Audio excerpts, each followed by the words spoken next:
جب حضرت امام حسین سے بیعت کا مطالبہ ہوتا ہے اور آپ مکہ کی جانب ہجرت کرتے ہیں، ابو جعفر نے فرمایا، معاویہ فوت ہو گئے۔ مدینہ کا والی اس وقت ولید بن عتبہ بن ابو سفیان امیر معاویہ کا بھتیجا اور یزید کا چچا زاد بھائی تھا۔ اس نے حسین ابن علی کی طرف بیعت لینے کی غرض سے قاصد بھیجا۔ آپ نے فرمایا، مجھے سوچنے کی مہلت دو اور جلدی نہ کرو۔ ولید نے ان کو مہلت دے دی۔ اس اشنا میں آپ مکہ تشریف لے آئے۔ اہل کوفہ والے پیام بھیجتے ہیں۔ کوفہ والے ان کے پاس آئے اور بعض نے قاصدوں کے ہاتھ پیغامات بھیجے کہ ہم نے آپ کی طرف اپنے آپ کو بیعت سے روک رکھا ہے۔ ہم یزید کے والی کے پیچھے جمعہ نہیں پڑھتے ہیں، آپ ہمارے پاس تشریف لے آئیے۔ کوفہ کے والی اس وقت نعمان بن بشیر انصاری تھے۔ حضرت مسلم جو کوفہ کی طرف روانہ ہوتے ہیں۔ حضرت امام حسین نے اپنے چچا زاد بھائی مسلم بن عقیل بن ابی طالب سے فرمایا کہ تم کوفہ جاؤ اور حالات کا جائزہ لو۔ اگر ان کے بیانات سچے ہیں تو ہم کوفہ جائیں گے۔ مسلم روانہ ہوئے اور مدینے پہنچے۔ وہاں سے 2 راہبر اپنے ساتھ لیے جو انہیں ریگستانی علاقے سے لے گئے۔ راستے میں انہیں پیاس لگی اور ان 2 راہبروں میں سے ایک پیاس کی وجہ سے جان بحق ہو گیا۔ مسلم بن عقیل نے حضرت امام حسین کو خط لکھا کہ مجھے اس خدمت سے سبکدوش کر دیا جائے، مگر حضرت امام حسین نے انہیں جواب دیا کہ آپ کوفہ جائیں۔ حضرت مسلم کو کوفہ روانہ ہوتے اور وہاں پہنچ کر اہل کوفہ میں سے ایک شخص کے ہاں قیام کیا جس کا نام مسلم بن اوسجا اسدی تھا۔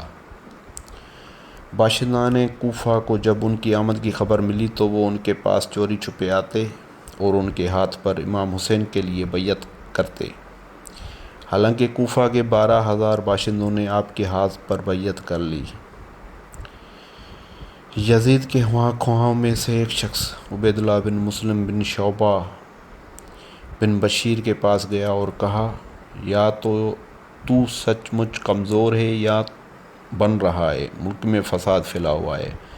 نعمان نے اس سے کہا، اس قوت سے جس میں خدا سے سرکشی ہو، مجھے وہ کمزوری عزیز تر ہے جو مجھے خدا کے حلقۂ اطاعت سے باہر نہیں کرتی، اور میں ایسا نہیں کہ جس کا اللہ نے پردہ رکھا ہے اور میں اس کا راز افشاں کروں۔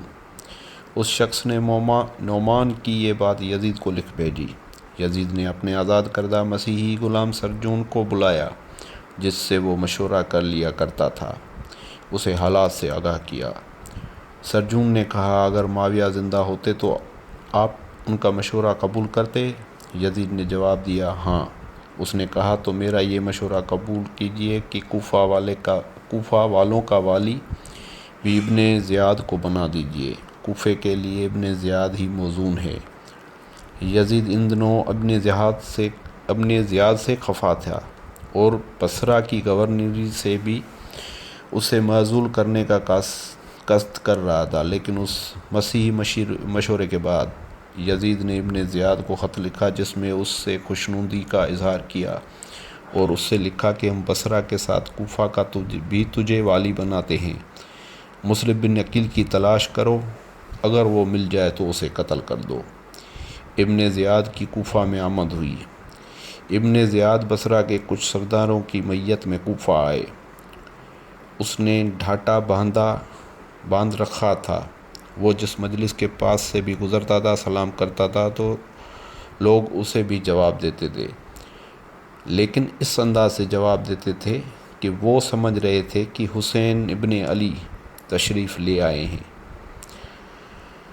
اس نے اپنے ایک آزاد کردہ جب مسلم بن عقیل کی تلاش انہوں نے شروع کروائی تو ابن زیاد نے اپنے ایک آزاد کردہ غلام کو 3,000 درہم دیے اور اس سے کہا کہ جاؤ اور اس شخص کی دریافت کرو جس کے ہاتھ پر کوفہ والے بیعت کر رہے ہیں، اور اس پر یہ ظاہر کرو کہ تم حمص کے باشندے ہو اور بیعت کی غرض سے حاضر ہوئے ہو اور یہ رقم دے کر اس کی مالی حالت بھی مضبوط کرنا چاہتے ہو۔ وہ غلام بڑی احتیاط سے کھوج میں لگا رہا، حتیٰ کہ وہ کوفے کے اس بوڑھے آدمی کے پاس پہنچ گیا جو بیعت امام حسین کے سلسلے میں کام کر رہے تھے۔ اس نے شیخ سے بات کی۔ انہوں نے کہا کہ تم سے مل کر مجھے بہت خوشی ہوئی اور افسوس بھی۔ خوشی اس بات کی ہے کہ خدا نے تمہیں سیدھی راہ دکھائی، مگر افسوس اس بات کا ہے کہ ہمارے کام کو بھی ابھی تک استحکام میسر نہیں آیا۔ پھر شیخ اسے مسلم کے پاس لے گئے۔ مسلم نے رقم اس سے قبول کر لی اور اس سے بیعت بھی کر لیا۔ وہاں سے وہ ابن زیاد کے پاس واپس آیا اور سارا ماجرا سنایا۔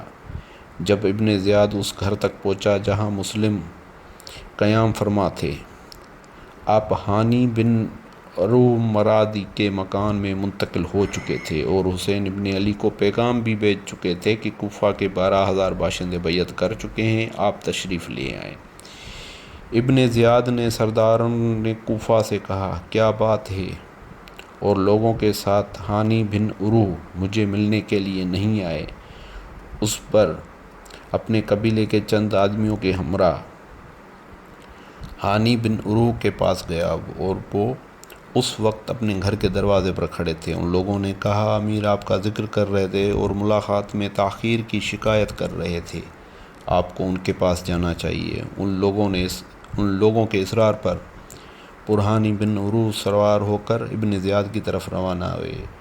وہ سب لوگ بھی اس کے ساتھ ساتھ چلتے رہے، حتیٰ کہ آپ ابن زیاد کے پاس پہنچ گئے۔ غلام کو دیکھ کر کرانی کو خاموش ہونا پڑا۔ آپ نے ابن زیاد سے کہا، خدا کی سوار ہو امیر پر، میں نے انہیں اپنے گھر نہیں بلایا تھا بلکہ وہ خود تشریف لے آئے تھے اور اپنا آپ میرے حوالے کر دیا۔ ابن زیاد نے کہا، اسے میرے پاس حاضر کرو۔ ہانی کہنے لگے، خدا کی قسم اگر وہ میرے پاؤں کے نیچے بھی ہوتے تو میں ان پر سے قدم نہ اٹھاتا۔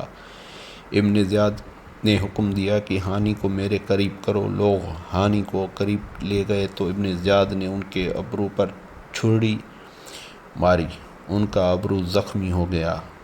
آپ پہرہ داری کی تلوار کی طرف چپڑنے کے اسے میان سے نکال لیں، مگر انہیں پیچھے ہٹا دیا گیا۔ ابن زیاد بولا، اب خدا نے تیرا خون حلال کر دیا، حکم دیا کہ انہیں محل کے فلاں حصے میں قید کر دیا جائے۔ جوں ہی یہ خبر قبیلہ مزہج کو ملی، محل کے دروازے پر ایک ہنگامہ مچ گیا۔ ابن زیاد نے شور سنا تو پوچھا، یہ کیا ہو رہا ہے؟ لوگوں نے بتایا کہ یہ قبیلہ مزہج کے لوگ ہیں۔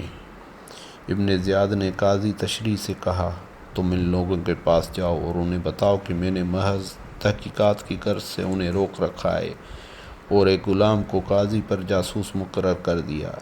شریح ہانی کے قریب سے گزرا تو ہانی نے اسے کہا، شریح خدا سے ڈرو، یہ مجھے قتل کرنے کے درپے ہے۔ شریح باہر نکلا، محل کے دروازے پر کھڑا ہوا اور لوگوں سے کہا، ہانی کو کوئی خطرہ نہیں ہے، امیر نے محض تحقیقات کی خاطر انہیں روک لیا ہے۔ یہ سن کر لوگ منتشر ہوئے۔